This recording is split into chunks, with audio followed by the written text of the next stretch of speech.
Hello, brothers and sisters. The title of the message today is Returning to the Source of Life. Book 2, the New Creation. Number 5, Salvation of all creatures. Number 3. Suppose Jesus said the objectified words, he would have never been misunderstood by other people and killed. He said, "You have seen me, you have seen my Father." Son expresses the Father.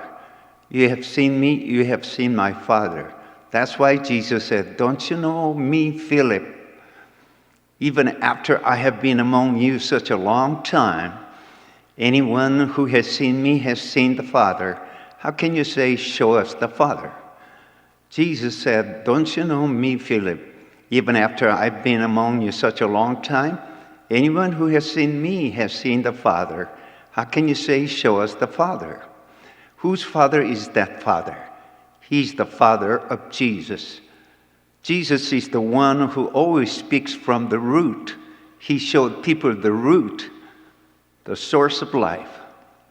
People would try to solve their problems not knowing who created people. How did he create people? For what purpose did he create people? Can they solve their problems?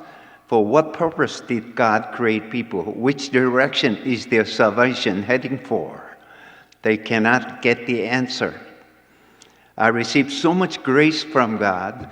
I can be proud of those grace I had received from God in front of other people clearly, but I did not know why God created me. That's why I could not find out the way that I must walk through. First of all, I must find out the reason why God created me. Then I can decide whether I can show my loyalty to Him or not. I did not know where to go because I did not know why God created me. I delivered the sermons, but I did not know what kind of sermons I delivered.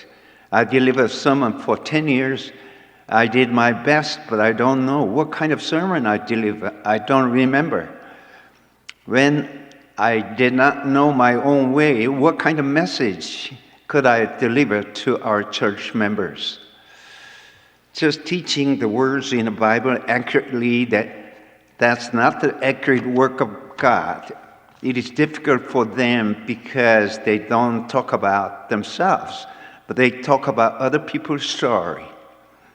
If we talk about my Father, it is easy. But they try to talk about other people's Father. That's why it is difficult. I'm the vine and my Father is farmer. It is quite natural. I'm the vine, you're the branches. I'm the vine, you are the branches. If a man remains in me and I in him, he will bear much fruit. It's quite natural. We don't need to study about their words. I'm the vine, my Father is a farmer. I'm the vine, and you are the branches. If you remain in me, and you will bear much fruit. It is so easy. It is so easy for him, but if people try to objectify and study, it is so difficult. We have to experience and experiment. Then we have to talk about it. In an objectified way, the path of salvation was already made. What Jesus had fulfilled on the cross was fulfilled in an objectified way. He did not discuss about it with me, and I did not request him about that. I don't know anything about it. How could I request him about it? But he fulfilled about it already. Did Jesus intentionally achieve it, or his life naturally made him achieve it? We don't know. But in my thought, I don't think he suffered hardship intentionally on the cross. He said, "Father, if it is only possible, let this cup pass by, but not according to my will, but may your will be done." He inevitably carried a cross. I don't think Jesus thought, I have to go to the cross in order to save all mankind. Later on, people wrote about it that way. But I don't think he intentionally walked through that path. That's why he had to say, "God, God, why have you forsaken me?" He just died, but we can discover ourselves in himself. I can discover myself in him. I'm right there. I'm in himself. He and I are the same. The story of Jesus who could not come down from the cross is my story, not other people's story. People said, if you are a son of God, please come down from the cross. People would say the same thing to me too. It is true with us too. If people would say, please try to come down from the cross, we cannot come down from the cross. It is a fact. I can't say, no, I can't. When Satan told Jesus, make this stone into the bread and eat it, Jesus said, man cannot live on bread alone, but every word that comes out from the mouth of God. It was correct, but that was not enough. So Satan again asked the same question. Jesus could say something when Satan said, make this stone into bread and eat it. Jesus said, man cannot live on bread alone, but on every word that comes out from the mouth of God.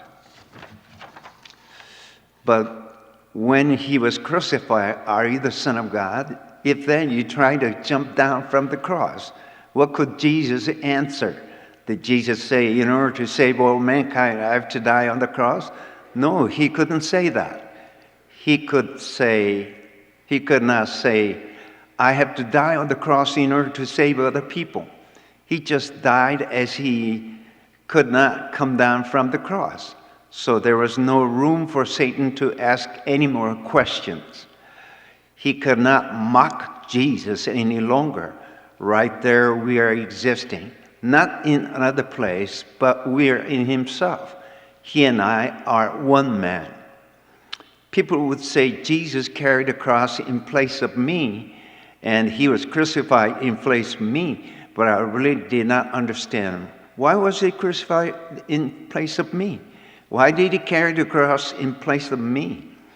I could not feel vividly. But one day the enlightenment came upon me. He and I are one man. Jesus could not say anything when people said, if you're a son of God, then jump down from the cross. Well, he was in such kind of a reality. He did not intentionally stay on the cross. But in his reality, I am also there. Suppose he intentionally stayed there, how can I discover myself there? If that's the truth, the distance between himself and myself would be so far away. Just like the distance between heaven and the earth. But he could not say anything and died, so I can find myself there. Actually, he didn't do anything for me. Therefore, it was fulfilled in an objectified already. Everything was fulfilled. The issue is whether I would accept that or not. He said Jesus achieved everything already. If you believe that what he had achieved is all yours, but I couldn't accept it easily. This is the reason why we must spread the gospel. We spread the gospel because we want to let people know this. If it is a fact, we don't need to spread a fact, because if people look at that, it is too easy. But some people don't accept. Even though it may be so easy, it is said God was pleased through the foolishness of what was preached to save those who believe. 1 Corinthians chapter 1, verse 21. Spreading gospel is a foolish thing.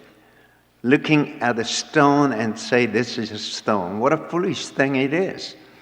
Even though it may be foolish, but we have to spread the gospel anyway. This is a different world, so we have to spread the words. If we don't, people won't know. If a baby is born and other people bring up that baby won't know its mother. A man is not a great being because he won't know his mother like that baby. Other animals can recognize their mother through smelling, but people won't know. It is true with the mom. If that mom delivers baby and other people bring up that baby, that mom won't know her baby. Dogs bite their babies as they smell the smell of other dogs from their babies if the babies stay with other dogs for a few days. They recognize their baby through their nose, but people cannot smell through their nose and cannot recognize children with their eyes. This is the reason why we have to spread the gospel.